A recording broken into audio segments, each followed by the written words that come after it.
BJP की प्रदेश कार्य समिति बैठक आज। बैठक में सीएम योगी, जेपी नड्डा दोनों के सीएम मंत्री पदाधिकारी शामिल। बैठक में करीब 3 प्रस्ताव रखे जाने की संभावना। गृह मंत्री अमित शाह का आज पुणे दौरा। पुणे में बीजेपी की बैठक को करेंगे संबोधित। बैठक में 4500 से ज्यादा लोग होंगे शामिल। मुंबई में आज होगी एमबीए की बैठक। एमएल से चुनाव में हार के बाद बुलाई गई बैठक। बैठक में आगे की रणनीति पर हो सकती है चर्चा। पश्चिम बंगाल के सीएम ममता बनर्जी का ऐलान। विधानसभा के अगले सत्र में भारतीय न्याय संहिता और नीट के खिलाफ प्रस्ताव लाएंगी बंगाल सरकार। जगन्नाथ भंडार का रत्न भंडारा 40 साल बाद खुलेगा आज। इसके पहले 1978 में खोला गया था रत्न भंडार। राज्यों में भारी बारिश की चेतावनी। महाराष्ट्र से केरल तक रेड अलर्ट जारी किया गया। आप देख रहे हैं के न्यूज, खबरों का सारथी।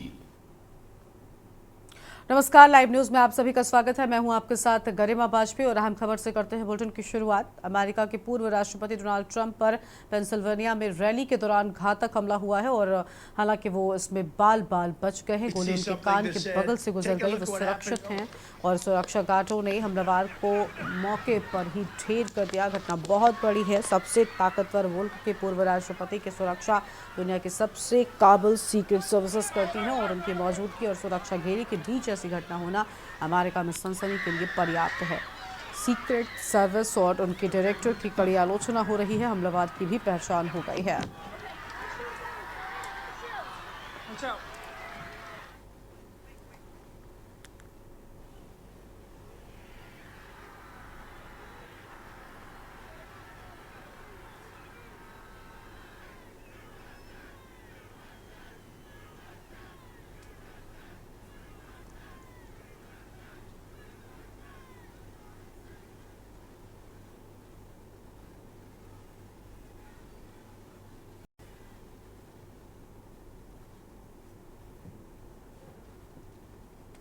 I see something that said, take a look at what happened.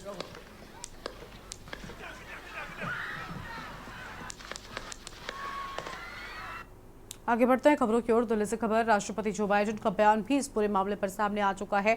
संघीय सरकार एजेंसियों ने स्थिति के बारे में जानकारी दी। मैंने डोनाल्ड से संपर्क करने की कोशिश की है। वो अपने डॉक्टरों के साथ है और ठीक है।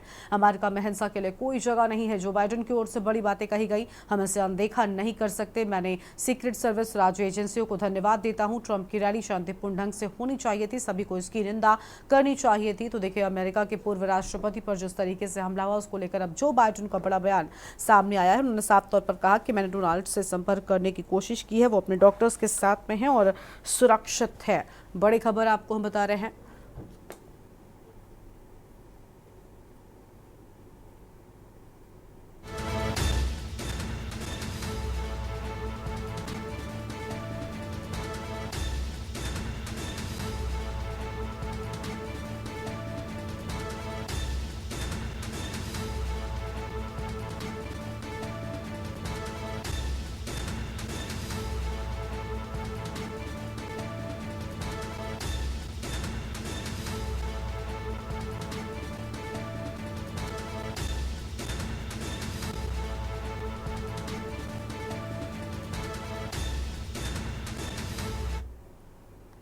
आगे बढ़ते हैं खबरों की ओर और अगली खबर आपको हम बताते हैं दिल्ली से। जो अमेरिकी रक्षा सचिव लॉयड ऑस्टिन का ट्वीट। पूरा रक्षा विभाग इस हिंसा की निंदा करता है जिसका हमारे लोकतंत्र में कोई स्थान नहीं है। तरीका नहीं है जिससे हम मतभेद सुलझाते हैं। तो ये बड़ी खबर आपको हम बता दें। देखिए, अब इस पूरे घटनाक्रम को लेकर, इस पूरे हमले को लेकर प्रतिक्रियाएं अलग अलग जगहों से सामने आ रही है। रक्षा सचिव लॉयड का बयान सामने आ चुका है। पूरा रक्षा विभाग इस हिंसा की निंदा करता है और साथ ही कहा कि हमारे लोकतंत्र में इसके लिए कोई स्थान नहीं है। ये तरीका नहीं है जिससे हम मतभेद सुलझाते हैं।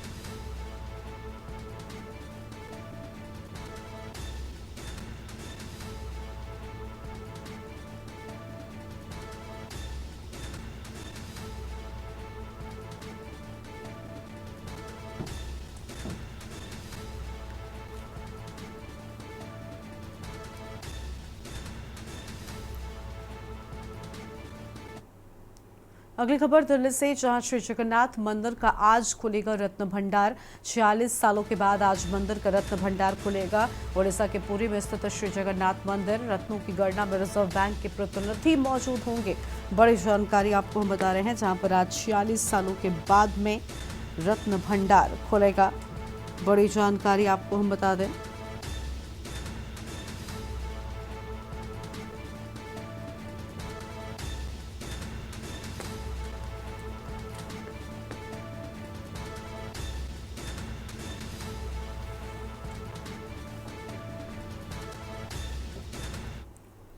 आगे बढ़ते हैं खबरों की ओर। अगली खबर आपको हम बताते हैं, भिंड में नहीं थम रहा मारपीट का मामला। दो पक्षों में लाठी डंडों से मारपीट की गई है। मारपीट करने वाले दो पुलिसकर्मी भी शामिल। शराब ठेके के बाहर हुआ विवाद, शराब के पैसे नहीं देने, मारपीट का आरोप। पुलिस ने 4 लोगों के खिलाफ मामला दर्ज कर प्रथनपुरा चौराहे के पवाई थाना क्षेत्र का ये पूरा मामला। बड़ी खबर आपको हम बता रहे हैं। अहम खबर आपको हम बता दें, पुलिस ने 4 लोगों के खिलाफ मामला दर्ज कर लिया है। तो पुलिस ने 4 लोगों के खिलाफ मामला दर्ज किया। प्रथनपुरा चौराहे के पवाई थाने क्षेत्र का ये पूरा मामला हम आपको बता रहे हैं।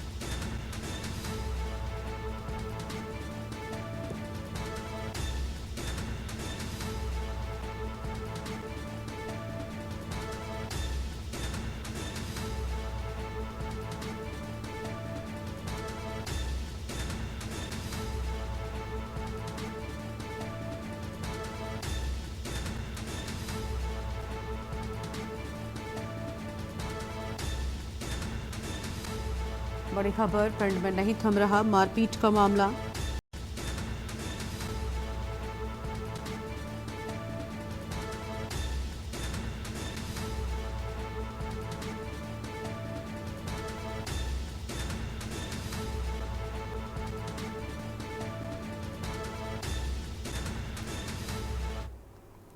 आगे बढ़ते हैं खबरों की ओर। अगली खबर लखनऊ से, जहां सालेह नगर में युवक पर जानलेवा हमला।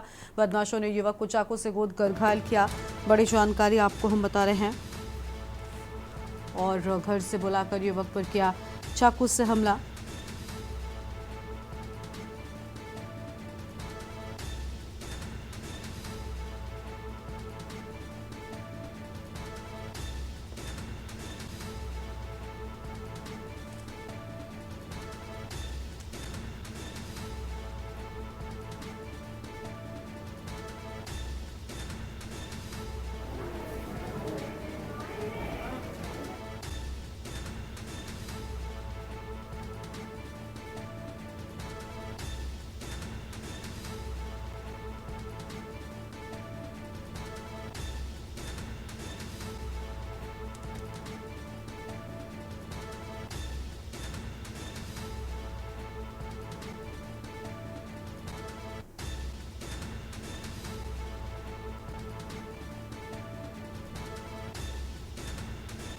और इसी खबर पर बातचीत के लिए हमारे साथ में हमारे संवाददाता पवन तिवारी जुड़ चुके हैं। उनका रुख कर लेते हैं। पवन, घर से बुलाकर युवक पर चाकू से हमला किए जाने की बात सामने आई है, पूरी जानकारी क्या है आपके पास?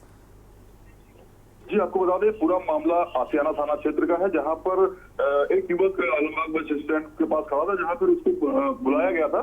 और अचानक जो है कुछ हमलावर पहुंचते हैं और चाकू से उस पर हमला कर देते हैं।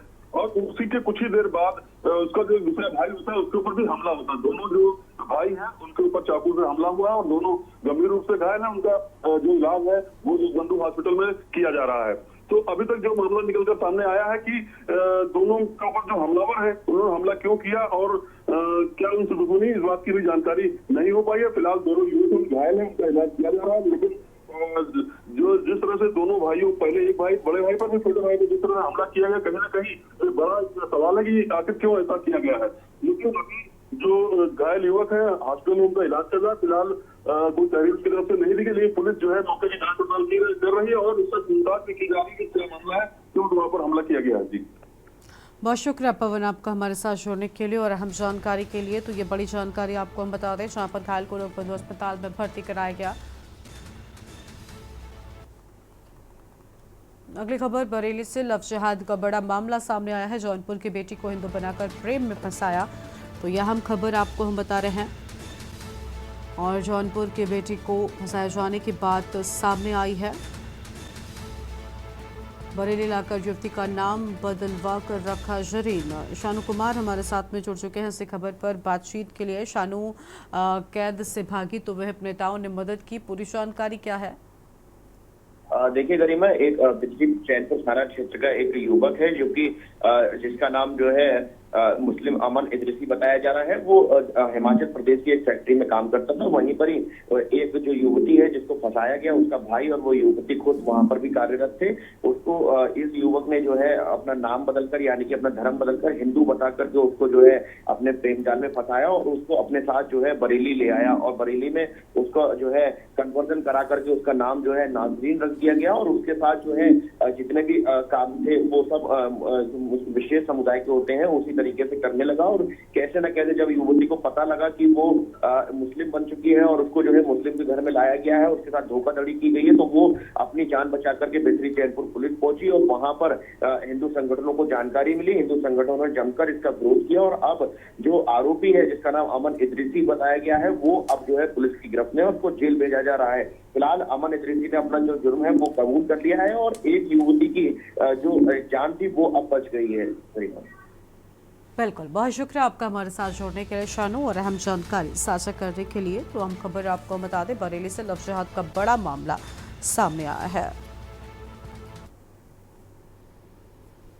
13/7/2024 को थाना बिथरी पर सूचना प्राप्त हुई कि थाना बिथरी अंतर्गत उदयपुर जसरतपुर गांव में एक व्यक्ति जो है अन्य समुदाय की एक लड़की जो कि उम्र में नाबालिग है उसको लेकर आया। जब इस घटनाक्रम की पूर्व पीठिका के बारे में, इसी पृष्ठभूमि के बारे में जाना गया तो पता चला कि ये युवक हिमाचल प्रदेश के सिरमौर में कार्य करता था। वहीं पर लड़की का भाई काम करता था। वहीं पर इसने अपना नाम उसको पहचान छिपाकर अमन बताया।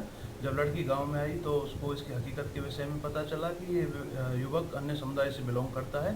इस पर तत्काल युवक को गिरफ्तार किया गया है। सुसंगत धाराओं में अभियोग पंजीकृत किया गया है।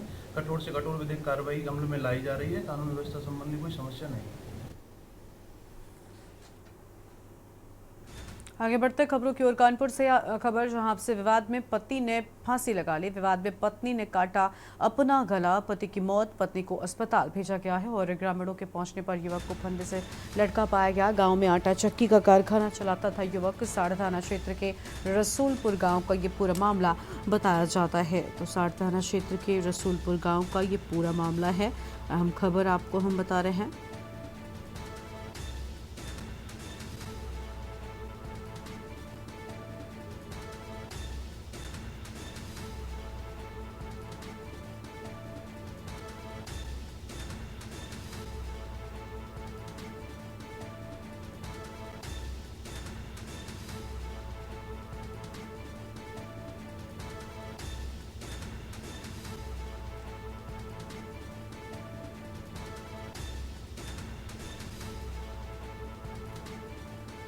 फिलहाल ये बड़ी जानकारी आपको हम बता रहे हैं।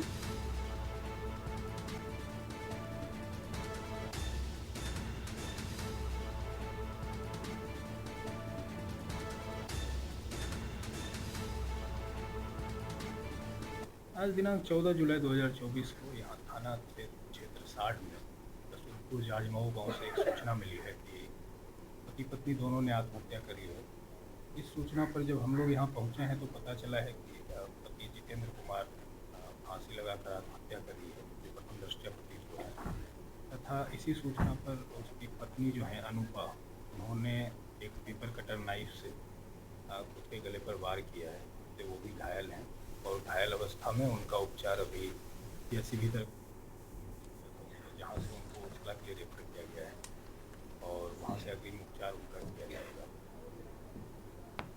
और अगली खबर का रुख कर लेते हैं लखनऊ से खबर, जहां बीजेपी की कार्य समिति की बैठक आज अभी थोड़ी देर में शुरू हो जाएगी। बड़ी खबर आपको बता दें, जहां पर बीजेपी की प्रदेश कार्य समिति की आज बैठक। आम खबर आपको बता दें, बैठक में शामिल होने वाले प्रतिनिधियों के पंजीकरण होंगे। तो बड़ी खबर आपको हम बता रहे हैं।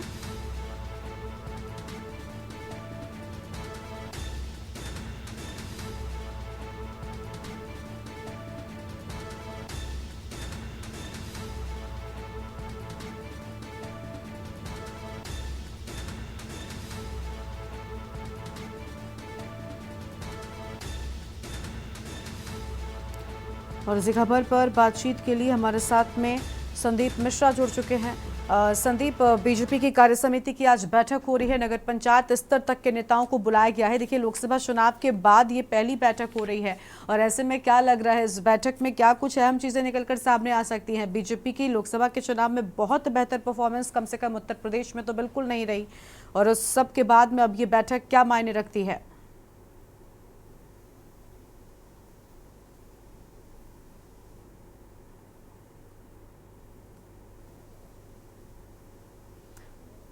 संदीप, आपकी आवाज नहीं मिल रही है हमें।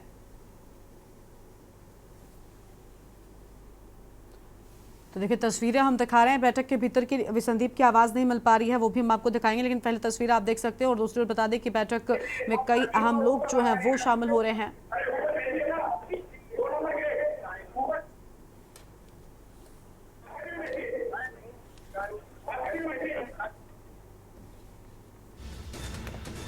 तो लखनऊ से बड़ी जानकारी आपको हम बता दें, बैठक में शामिल होने वाले प्रतिनिधियों के पंजीकरण होंगे। अहम खबर आपको हम बता रहे हैं।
संदीप, क्या आवाज मिल पा रही है आपको हमारी?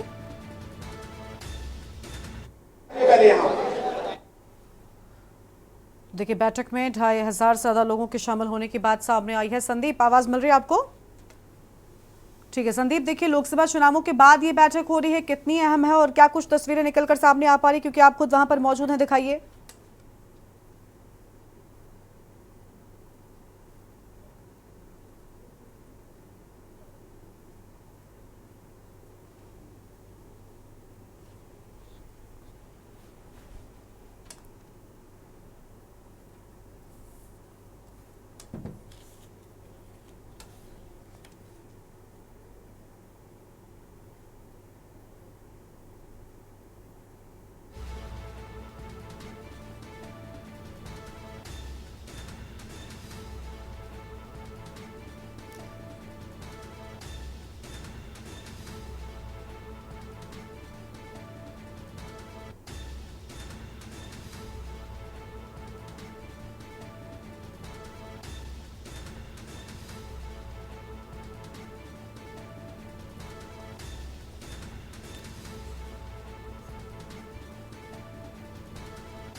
बड़ी खबर आपको हम बता दें, बैठक में जेपी नड्डा भी शामिल हो रहे हैं। इसके साथ ही 2500 लोगों के शामिल होने की बात सामने आ रही है। बड़ी खबर आपको हम बता दें, और नगर पंचायत स्तर तक के नेताओं को बुलाए जाने की बात सामने आई है। तो नगर पंचायत स्तर तक के नेताओं को बुलाए जाने की बात सामने आई है और लोकसभा चुनावों के बाद में ये अहम बैठक होने जा रही है। बड़ी खबर आपको हम बता दें, जहाँ पर बैठक में शामिल होने वाले प्रतिनिधियों के पंजीकरण की भी बात सामने आई है। बड़ी जानकारी।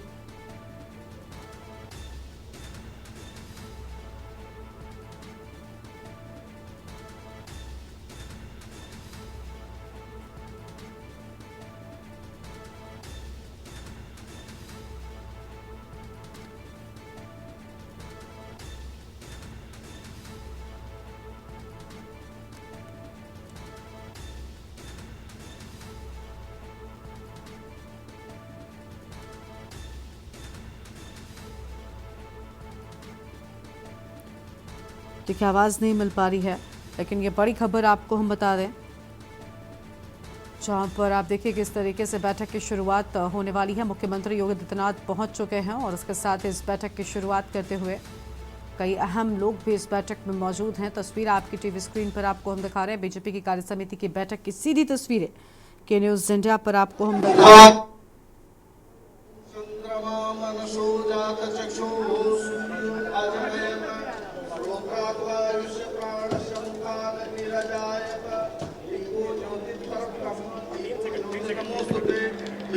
हरत में पापम सांध्यदीप नमोस्तुते कहाँ है बाहर राष्ट्रदीप नमोस्तुते कमलदीप नमोस्तुते यहीं आते अंदर आते हैं ऐसी लगा जात चक्षुः सूर्यो अजायत स्रोत्राद्वायुष्य प्राणश्च मुखादतिरजायत चंद्रमा मनसो जात चक्षुः सूर्यो अजायत माइक चाहिए थी बोली माइक ये माइक नहीं स्रोत्राद्वायुष्य प्राणश्च मुखादतिरजायत हरि ओम।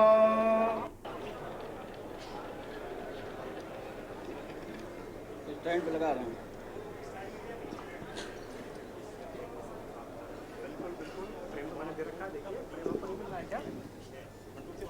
देखिए बीजेपी की कार्य समिति की बैठक की शुरुआत हो चुकी है। और संदीप, आवाज मिल रही है क्या आपको? एक बार राष्ट्रीय गान के लिए यहाँ हमारी बहनें राष्ट्रीय गान करेंगी, वहाँ नहीं बजाएंगे, उधर से नहीं बजाएंगे, या बहनें राष्ट्रीय गान प्रारंभ करेंगे, सभी लोग एक बार अपने स्थान पर खड़े हो जाएंगे। तो बीजेपी की कार्य समिति की बैठक की तस्वीर आपको हम लगातार दिखा रहे हैं, जहां बैठक शुरू हो चुकी है और काफी अहम इस बैठक को माना जा रहा है। लोकसभा चुनावों के बाद में ये बैठक हो रही है। डॉक्टर राम मनोहर लोहिया विधि विश्वविद्यालय में बैठक, तस्वीर आपको हम लगातार दिखाई रहे हैं। बड़ी जानकारी आपको हम बता दें,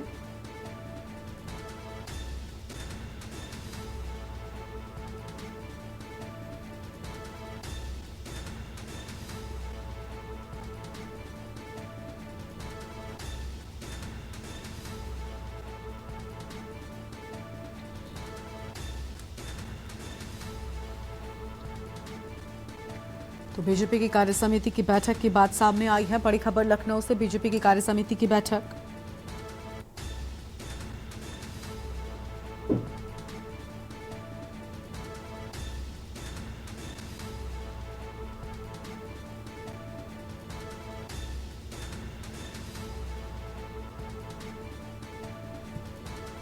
आम खबर आपको हम बता रहे हैं, बीजेपी की कार्य समिति की बैठक से जुड़ी है बड़ी जानकारी।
तो लखनऊ से बड़ी जानकारी, जहां पर बैठक की तस्वीर आपको हम लगातार दिखा रहे हैं।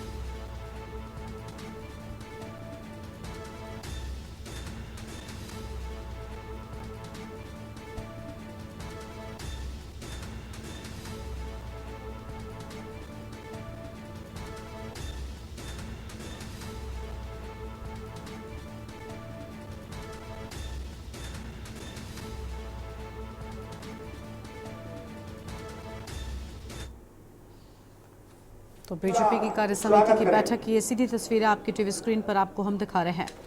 माननीय प्रदेश महामंत्री अनूप गुप्ता जी से अनुरोध करूंगा, कृपया मंच पर आए, आदरणीय उप मुख्यमंत्री केशव प्रसाद मौर्य जी का स्वागत करें। आदरणीय अमरपाल मौर्य जी से अनुरोध करूंगा कि मंच पर आए और अपने उप मुख्यमंत्री आदरणीय ब्रजेश पाठक जी का स्वागत करें।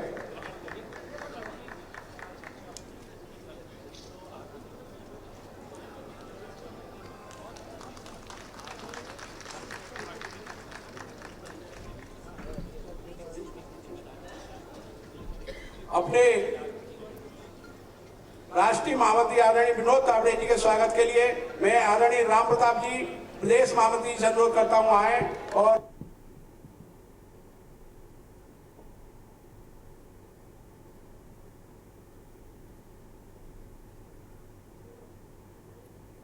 पर आए और अपने राष्ट्रीय महामंत्री आदरणीय अरुण सिंह जी का स्वागत करने का कष्ट करें।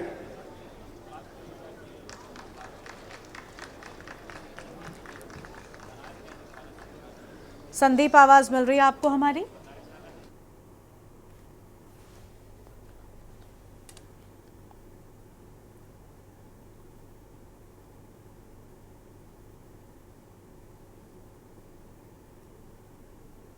मंच पर आए और अपने प्रदेश महामंत्री आदरणीय धर्मपाल जी भाई साहब का स्वागत करें। आदरणीय विजय बहादुर पाठक जी से अनुरोध है कि मंच पर आए और अपने पूर्व अध्यक्ष पूर्व सांसद आदरणीय रमापत राम त्रिपाठी जी का स्वागत करें। तालियां बजाते रहिए भाई, तालियों में कंजूसी क्यों, तालियां बजाते रहिए। आदरणीय दिनेश शर्मा जी प्रदेश उपाध्यक्ष जी से अनुरोध है कृपया मंच पर आए और अपने पूर्व अध्यक्ष पूर्व मंत्री उत्तर प्रदेश सरकार वर्तमान कृषि मंत्री जी का आकर के उनका स्वागत करें। आदरणीय दिनेश शर्मा जी।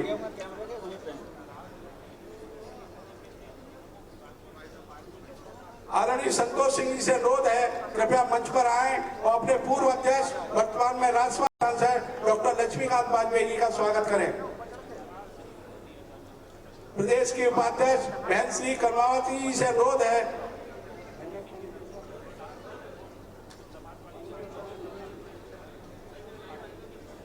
आदरणीय महेंद्रनाथ पांडे जी पूर्व हमारे प्रदेश अध्यक्ष पूर्व केंद्रीय मंत्री जी का स्वागत करें। आदरणीय प्रदेश उपाध्यक्ष कमलावती सिंह जी। आदरणीय सत्यपाल सैनी जी प्रदेश उपाध्यक्ष जी से अनुरोध है कृपया मंच पर आए और आदरणीय स्वतंत्र देव सिंह जी अपने पूर्व प्रदेश अध्यक्ष वर्तमान में केंद्रीय कैबिनेट मंत्री जी का स्वागत करें। एक बार तेज स्वागत करें, तालियां बजा करके स्वागत करिए सभी लोग। श्रीमती नीलम सोनकर जी से अनुरोध है कृपया मंच पर आए। हमारी प्रदेश की उपाध्यक्ष है, पूर्व में सांसद रही हैं, आदरणीय डॉक्टर दिनेश शर्मा जी उप मुख्यमंत्री जी का स्वागत करें। हमारी प्रदेश महामंत्री श्रीमती प्रियंका रावत जी से अनुरोध है कृपया मंच पर आए।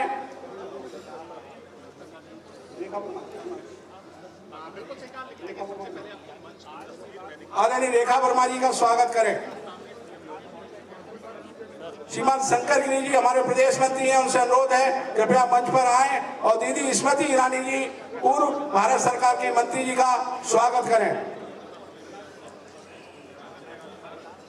आदरणीय अमित वाल्मीकि जी से निवेदन है जो हमारे प्रदेश के मंत्री हैं मंच पर आए और माननीय सुरेश नागर राष्ट्रीय मंत्री और राज्यसभा सांसद जी का स्वागत करें।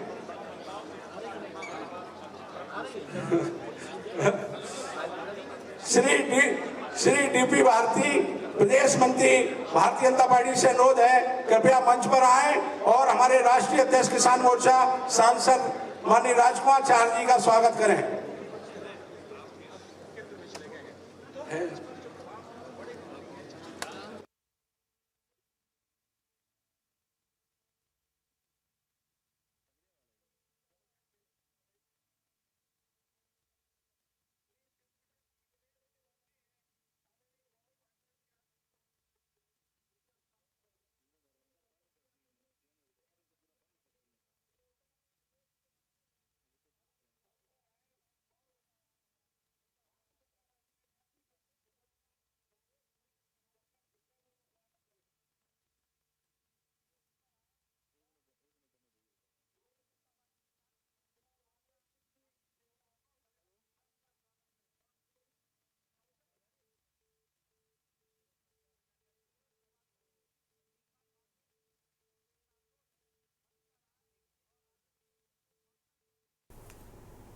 तस्वीरें हम आपको दिखा रहे हैं बीजेपी कार्य समिति की, जहां पर बैठक की शुरुआत हो चुकी है। सम्मान समारोह किया जा रहा है। हमारे साथ ज्यादा जानकारी के लिए संदीप भी जुड़े हुए हैं, संवाददाता संदीप मिश्रा जुड़े हुए हैं। संदीप, देखा जाए तो कार्य समिति की जो बैठक है उसकी शुरुआत हो चुकी है। मंच पर तमाम बड़े मंत्री भी देखे जा रहे हैं। क्या कुछ जानकारी देना चाहेंगे?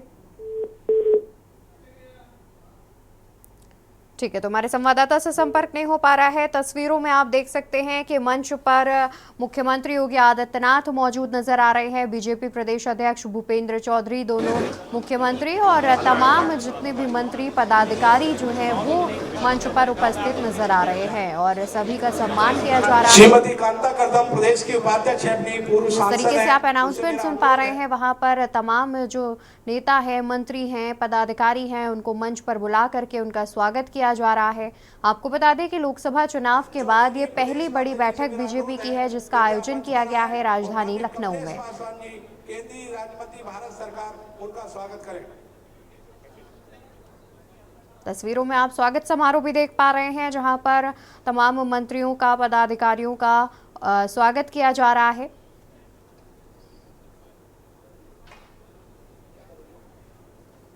बता दें कि इस बैठक में शामिल होने के लिए दोपहर करीब 2:30-3 बजे के करीब राष्ट्रीय अध्यक्ष जेपी नड्डा भी पहुंचेंगे। फिलहाल इस बैठक की शुरुआत बीजेपी प्रदेश अध्यक्ष भूपेंद्र सिंह चौधरी कर रहे हैं, उसका नेतृत्व कर रहे हैं और इसके बाद समापन जो है वो राष्ट्रीय अध्यक्ष जेपी नड्डा करेंगे। बता दें कि इस बैठक में करीब 3 बड़े प्रस्ताव जो हैं वो भी पास किए जा सकते हैं। अगर मंच की बात करें तो तस्वीरों सामने आ रही हैं। मंच पर देख सकते हैं कि मुख्यमंत्री योगी आदित्यनाथ मौजूद हैं, दोनों डिप्टी सीएम, तमाम मंत्री और पदाधिकारी भी उपस्थित नजर आ रहे हैं। भीड़ जिस हिसाब से आप देख सकते हैं कि किस तरीके से बीजेपी के तमाम कार्यकर्ता इस कार्यकारिणी की बैठक में, कार्य समिति की बैठक में शामिल होने के लिए पहुंचे हुए हैं। राजधानी लखनऊ में इस बैठक का आयोजन किया गया है। नगर पंचायत स्तर तक के सभी नेताओं को इस बैठक में आमंत्रित किया गया है।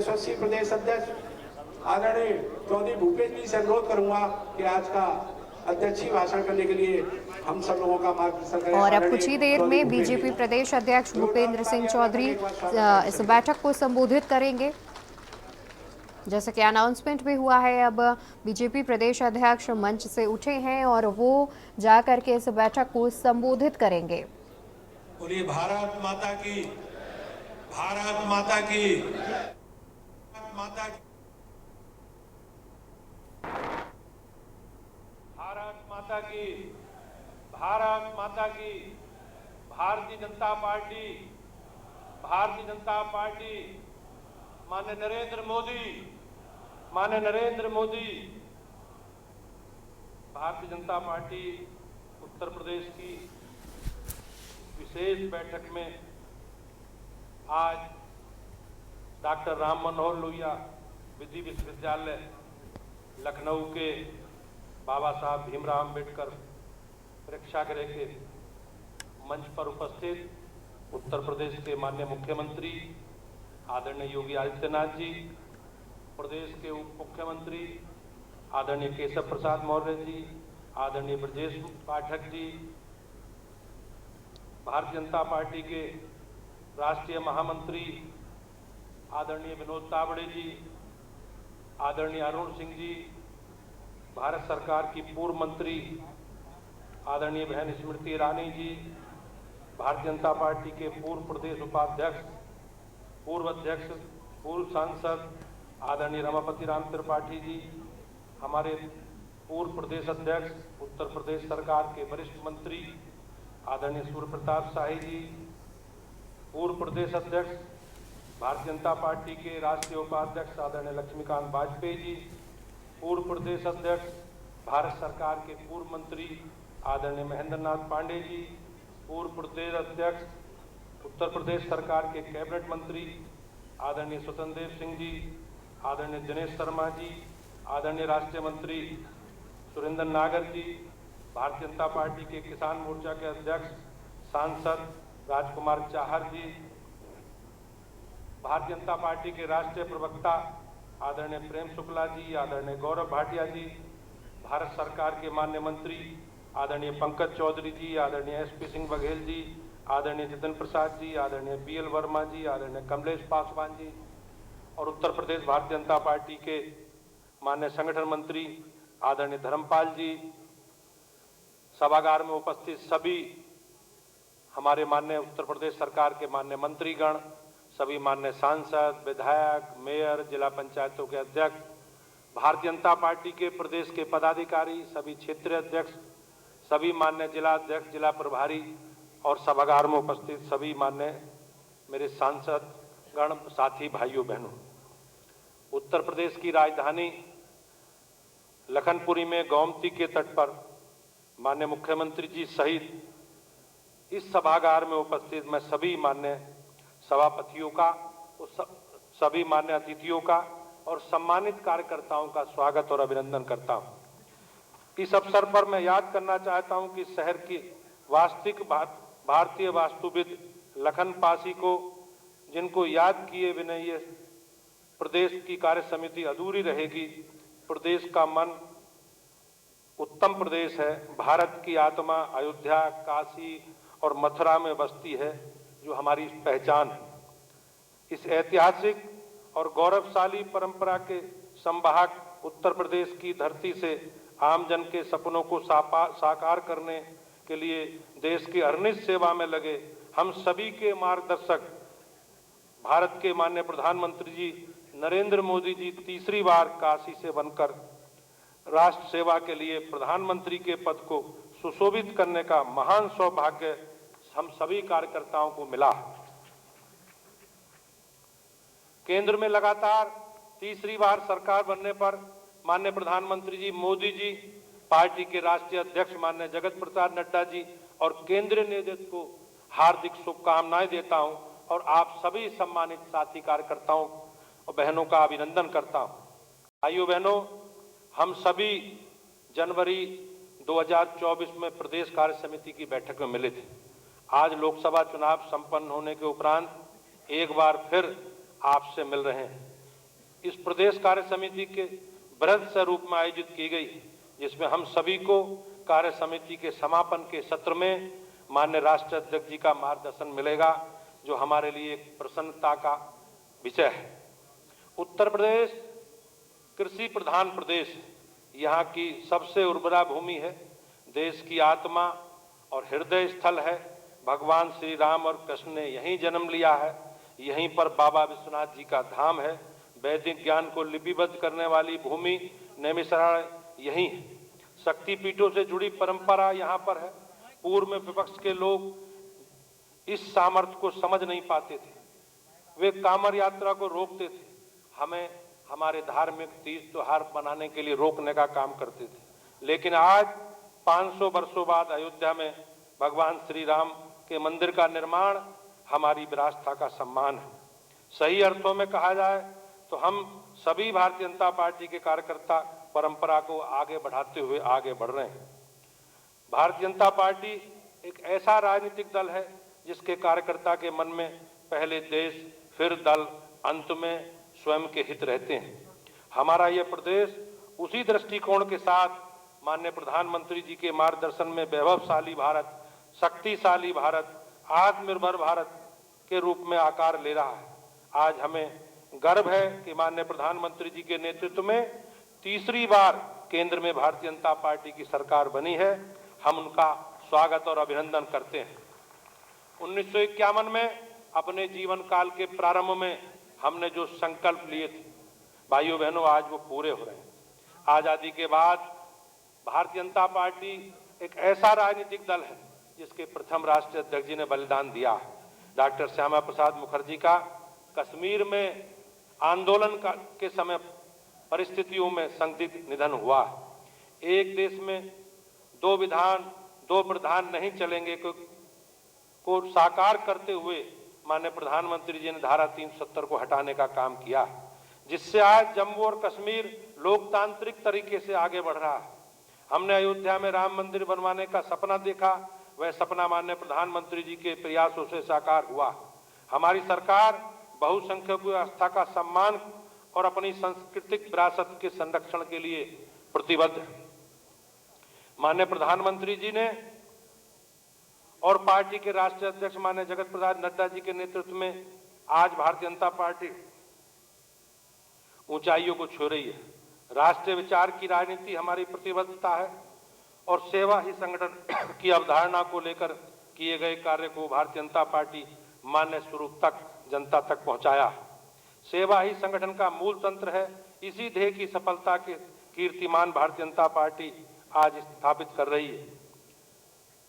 माननीय प्रधानमंत्री जी के नेतृत्व में लगातार तीसरी बार सरकार बनना हमारे लिए सौभाग्य है और ऐसा पहली बार हुआ है जब 1962 के बाद लगभग 6 दशकों के बाद ये संभव हो पाया है।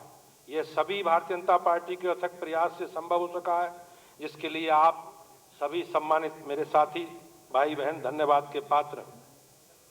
समाजवादी पार्टी और कांग्रेस पार्टी जैसे परिवारवादी लोग, जातिवादी लोग ने भ्रम में अफवाह फैलाकर प्रदेश की जनता को जातीय आंकड़ों में बदलने का प्रयास किया है और अल्पसंख्यक मतदाताओं का वायदोहदन करके उनका वोट लेने का प्रयास कांग्रेस और सपा ने एक नया एजेंडा तलाश किया है, जिसमें उन्हें थोड़ी बहुत सफलता भी मिली। हमारे लिए अब बड़ी चुनौती है कि हम सभी कार्यकर्ताओं को जनता के बीच में जाकर युद्ध स्तर पर विपक्ष के विभाजनकारी षड्यंत्रों को बेनकाब करना है। सर्व समाज को लेकर हमें आगे बढ़ना है। जो लोग समाज में कमजोर रहे हैं उन्हें अपने गले लगाना है, फिर से लोगों के बीच जाना है और सबको साथ लेकर चलकर राष्ट्र के विकास के पथ को लेकर आगे बढ़ना है। अखिलेश यादव जी, मैं आपको सावधान कर रहा हूं कि कांग्रेस भस्मासुर है और बहुत ही जल्दी आपको ठिकाने लगाने का काम करेगी। कांग्रेस की नजर में आपके मुस्लिम वोट पर है। कांग्रेस की सोच और उनकी कार्यशैली लोकतंत्र की कोई गुंजाइश नहीं है। कांग्रेस का एक इकोसिस्टम है जो हारने वालों को जीता हुआ बताकर जीतने वालों पर प्रश्न खड़े करता है। 13 राज्यों में देश के आज कांग्रेस पार्टी शून्य है। कांग्रेस पार्टी जहां भी जीतती है वह अपने वोटों से नहीं जीतती, बल्कि दूसरे दलों के समर्थन से, सहयोग से जीतती है। आपातकाल के जनक कांग्रेस जब भी सत्ता में रही, उस समय जिसने विरोध किया उसे समाप्त करने के लिए कांग्रेस ने कोई कसर नहीं छोड़ी। देश की जनता ज्यादा बार धारा 356 का इस्तेमाल करके विपक्षी सरकारों को बर्खास्त करने का काम, गिराने का काम, चुनी हुई लोकतांत्रिक सरकारों को गिराने का काम कांग्रेस पार्टी ने किया। पिछले 3 चुनावों ने कांग्रेस ने प्रदेश में अलग अलग दलों के साथ जाकर अपना स्वार्थ ठीक हो उन सभी पार्टी को रसद-ताल में पहुंचाने का काम किया है। इसलिए आज दलित मंचों की पार्टी के झूठ बोलकर अन्य दलों के वोट भले ही उन्होंने लेने का प्रयास किया हो, लेकिन कभी कांग्रेस ने दलितों का, कमजोर लोगों का भला नहीं किया। 25 जून को आपातकाल के दिवस को मान्य संविधान की हत्या के दिवस घोषित करने के लिए ये कार्य समिति माननीय नरेंद्र मोदी जी का, प्रधानमंत्री जी का हार्दिक अभिनंदन करती है। भारतीय जनता पार्टी एकमात्र पार्टी है जो अपनी विचारधारा पर अडिग है। कांग्रेस पार्टी का कोई वैचारिक आधार नहीं है। कांग्रेस ने हमेशा बाबा साहब भीमराव अंबेडकर का विरोध किया। उनको कभी कांग्रेस ने अपने संगठन में चुनाव लड़ने योग्य भी नहीं समझा। बाबा साहब अंबेडकर को कैबिनेट सदस्य का होने के बाद भी विपरीत परिस्थितियों में इस्तीफा देना पड़ा। कांग्रेस ने सदैव जीते जी बाबा साहब का अपमान किया और मरणोपरांत भी उनका सम्मान नहीं किया। हमारी सरकारों ने बाबा साहब से संबंधित पंचतीर्थ के रूप में विकसित किया। बाबा साहब का सम्मान हमारी सरकार द्वारा 26 नवंबर को संविधान दिवस के रूप में माननीय प्रधानमंत्री जी ने परंपरा शुरू की है। जो कांग्रेस अपने लिए सत्ता के 50 वर्षों में नहीं कर सकी, बाबा साहब को सर्वोच्च सम्मान भारत रत्न देने का काम भी गैर कांग्रेस पार्टी ने किया। डॉक्टर लोहिया को अपना आदर्श मानने वाली समाजवादी पार्टी विशुद्ध रूप से परिवारवादी पार्टी में परिवर्तित हो गई। जैसा कि हम सब लोग जानते हैं। इनकी परिवारवादी मानसिकता, वैभवशाली रहन सहन, अपराध केंद्र राजनीति को संरक्षण इत्यादि कृत्यों को देखकर स्वर्ग से ही माननीय लोहिया जी की आत्मा भी विलाप कर रही हो। कांग्रेस पार्टी की सोच विपक्ष के लिए कोई जगह नहीं। अगर कोई विरोध करता है तो कांग्रेस पार्टी उसे समाप्त करने का काम करती है। कांग्रेस के नेता संविधान के प्रति लेकर घूमते जरूर हैं, लेकिन उन्होंने कभी इतिहास में इसे पढ़ा नहीं। संविधान में सबसे अधिक बार संशोधन करने का काम कांग्रेस पार्टी ने किया है और चुनी हुई सरकारों को बर्खास्त करके धारा 356 लगाकर कांग्रेस ने ही इतिहास कायम किया है। हमारा मूल मंत्र माननीय प्रधानमंत्री जी के नेतृत्व में सबका साथ, सबका विकास और सबका विश्वास है। हमारी केंद्र सरकार और राज्य सरकार सभी के लिए समान कार्य करने में विश्वास करती हैं। चाहे प्रधानमंत्री आवास योजना से लेकर माननीय मुख्यमंत्री जी स्वराज योजना तक हमारा सिद्धांत सभी के लिए है। प्रदेश के अंदर माननीय मुख्यमंत्री योगी आदित्यनाथ जी के नेतृत्व में हमने सभी जाति, धर्म, संप्रदाय से उठकर पारदर्शी तरीके से प्रदेश सरकार की योजनाओं का लाभ प्रदेश की जनता को पहुंचाने का काम किया है। चाहे हिंदू हो, चाहे मुसलमान हो, हमारी सरकार में सभी लोगों को लाभ मिला है। हम सभी जानते हैं कि भारतीय जनता पार्टी ने एक लंबी राजनीतिक यात्रा की है। 2 सांसदों से लेकर देश भर में लगातार तीसरी बार सरकार बनाने वाली दुनिया की सबसे बड़ी पार्टी भारतीय जनता पार्टी है। हमारी पार्टी का सिद्धांत, कार्यकर्ताओं का परिश्रम और भाजपा की सरकारों के लोक कल्याण के काम, भाजपा सरकार के गरीब कल्याण के आधार पर आगे बढ़ने वाली पार्टी है। प्रदेश में जब हमारे विरोधी दलों की सरकारें थीं तो लोग कटमनी और कमीशन की चर्चा दुनिया भर में होती थी। आज रात दिन अपने परिवार और रिश्तेदार की चिंता में लगे रहते थे। दूसरी ओर माननीय प्रधानमंत्री जी के नेतृत्व में भारतीय जनता पार्टी पूरे देश को अपना परिवार मानती है। आज आप सभी को इस कार्य समिति के माध्यम से मैं अपने इस परिवार को सजग करना चाहता हूं कि इस समय हमें मजबूती के साथ खड़ा होने का समय है। हमने समाज के लिए जो काम किए हैं, हमारी सरकारों ने पिछले 10 वर्षों में माननीय प्रधानमंत्री जी के नेतृत्व में 7 वर्षों में जो हमने काम किए हैं, उनको और सजगता के बीच में, जनता के बीच में रखना है। पंडित जी ने एक बार संगठन की महत्ता को बल देते हुए कहा था कि हमें इस प्रकार के कार्य करना है जो आज का विरोधी हमारा मतदाता बने, कल का मतदाता परसों हमारा सदस्य बने और परसों का सदस्य हमारा सक्रियता के साथ भारतीय जनता पार्टी की विकास यात्रा में अपना योगदान दे।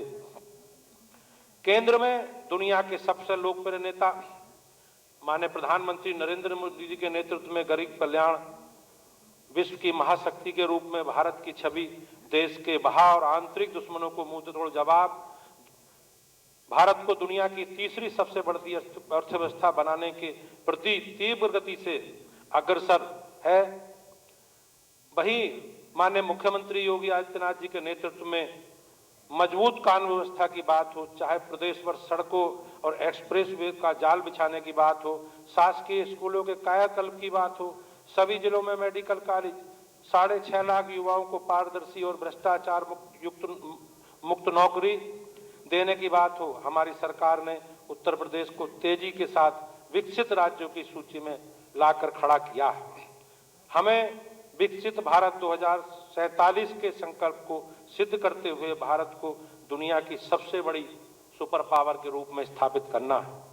भाइयों बहनों, भारतीय जनता पार्टी कार्यकर्ताओं की पार्टी है। हम जैसे लोग, सामान्य परिवारों से लोग आने वाले लोग भी अलग अलग दायित्वों पर अपनी भूमिका निर्वहन करते रहे। मैं माननीय प्रधानमंत्री जी का और माननीय राष्ट्रीय अध्यक्ष जी का, अपने सभी शीर्ष नेतृत्व का आभारी हूं कि मेरे जैसे कार्यकर्ताओं को भी, असंख्य कार्यकर्ताओं को इस रूप में काम करने का अवसर मिला है। ये 62 वर्षों में पहली बार हुआ है कि किसी पार्टी को लगातार केंद्र में तीसरी बार जनता की सेवा करने का अवसर मिला है। ये हमारे करिश्माई नेतृत्व माननीय नरेंद्र मोदी जी के नेतृत्व में और कार्यकर्ताओं की परम परिश्रम से संभव हो पाया है। विपक्ष के सारे दल भी इतनी मिलकर इतनी सीट नहीं प्राप्त कर सके जितनी भारतीय जनता पार्टी ने प्राप्त की है। भाइयों बहनों, कांग्रेस पार्टी ने लगातार 100 से नीचे सीटें जीतने का काम किया। हम चुनौतियों से मिलकर मजबूत होने वाले लोग हैं। हमारे मातृ संगठन राष्ट्रीय स्वयंसेवक संघ पर भी कांग्रेस ने बैन लगाया। देश को आपातकाल थोपा। 90 दशक में आतंकवाद, नक्सलवाद, जातिवाद की शक्तियों को उभारकर बंगाल, केरल, कई राज्यों की विचारधारा के आधार पर हमारे कार्यकर्ताओं पर प्राणघाती हमले हुए। हमने सभी चुनौतियों का मुंहतोड़ जवाब दिया है और चंदन की तरह शीतल रहते हुए कुंदन की तरह तप करके निकले और इन समाज विरोधी और राष्ट्र विरोधी ताकतों को परास्त करते हुए दुनिया की सबसे बड़ी पार्टी के रूप में स्थापित हुए। भारतीय जनता पार्टी संख्या बल में दुनिया की सबसे बड़ी पार्टी है। साथ में बूथों से लेकर प्रदेश और केंद्र के संगठन के ताकत के आधार पर हम सबसे बड़ी मजबूत ताकत बने। विपक्षियों के झूठ, अफवाह, तुष्टीकरण का जवाब हम बूथ स्तर के कार्यकर्ताओं के साथ अपने मूल मंत्र प्रण अंत्योदय, पथ अंत्योदय और लक्ष्य अंत्योदय के माध्यम से देने के लिए कृत संकल्पित हैं। हम सभी कार्यकर्ता बूथ पर घर घर जाकर सभी मतदाताओं के परिवारों में जाएंगे और अपनी योजनाओं के बारे में प्रचार और चर्चा करके झूठ और अफवाह का पर्दाफाश करने का काम करेंगे। कार्यकर्ता का सम्मान हमारी प्राथमिकता है और हमने अपने जीवन काल में कार्यकर्ता आधारित संगठन को आगे बढ़ाने का काम किया और हम अपने कार्यकर्ता के किसी भी सम्मान पर हमने कोई समझौता नहीं किया। पार्टी अपने सभी कार्यकर्ताओं के साथ कंधे से कंधा मिलाकर खड़ी। हम सब मिलकर संकल्प लें कि आगामी 10 विधानसभा सीटों पर होने वाले उपचुनाव में 100% विजय श्री प्राप्त करेंगे। अगली लड़ाई स्वार्थी, परिवारवादी और मोदी के परिवार के बीच, राष्ट्र विरोधी और राष्ट्र भक्तों के बीच में, धर्म और अधर्म के बीच में, तुष्टीकरण और संतुष्टीकरण के बीच में, भ्रष्टाचारी और सदाचारियों के बीच में 2047 तक भारत को विकसित राष्ट्र बनाने का माननीय प्रधानमंत्री जी का जो संकल्प है, हम सभी कार्यकर्ता उसे मिलकर पूरा करेंगे। अभी से हम सभी कार्यकर्ता कमर कसकर प्राण पर करने के लिए प्रतिबद्ध हैं। अभी से हम सभी कार्यकर्ताओं को लग जाना और 2027 के चुनाव में विरोधियों को मात देते हुए भारतीय जनता पार्टी की विजय को सुनिश्चित करने का संकल्प हमें लेना। मैं एक बार माननीय भारत के प्रधानमंत्री रहे हमारे वरिष्ठ नेता माननीय अटल बिहारी वाजपेयी जी की कविता के साथ अपनी बात को समाप्त करूंगा। चिंतन चरित्र में विकृति अब विकृति बढ़ी है, चहुओर कौरव की सेना खड़ी है। फिर से जितनी बाधाएं आती हैं आए, चाहे फिर से घिरे प्रलय की घोर घटाएं, हमको आगे लगकर जलना होगा, फिर से कदम बढ़ाकर चलना होगा। बहुत बहुत धन्यवाद। भारत माता की, भारत माता की। मेरा मनीष दीक्षित जी और पीयूष द्विवेदी से अनुरोध है, कृपया सभी मीडिया के अपने मित्रों को जलपान और सलपान के लिए देकर के उनके साथ जाएं और उनको सबको जलपान कराएं। सभी से अनुरोध है, सभी मीडिया मित्रों से कृपया जाकर के जलपान देंगे, ऐसा मेरा आग्रह है।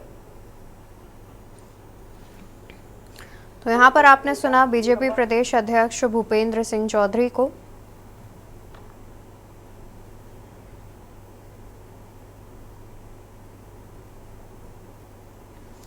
और यहाँ पर आपने सुना बीजेपी के प्रदेश अध्यक्ष भूपेंद्र सिंह चौधरी को, जिन्होंने कार्यक्रम को संबोधित किया और अपना कार्यक्रम कुछ पंक्तियों के बाद अपनी जो संबोधन है वो कुछ पंक्तियों के साथ उसका समापन किया। अब जितने भी लोग हैं वो जलपान की ओर जा रहे हैं, जलपान करने के लिए बढ़ रहे हैं।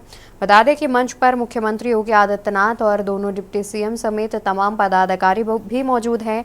और इसके अलावा अपने संबोधन में बीजेपी प्रदेश अध्यक्ष ने कांग्रेस पर भी निशाना साधा और इसके अलावा बीजेपी के तमाम जितने भी कार्यक्रम हैं उसका भी बखान किया।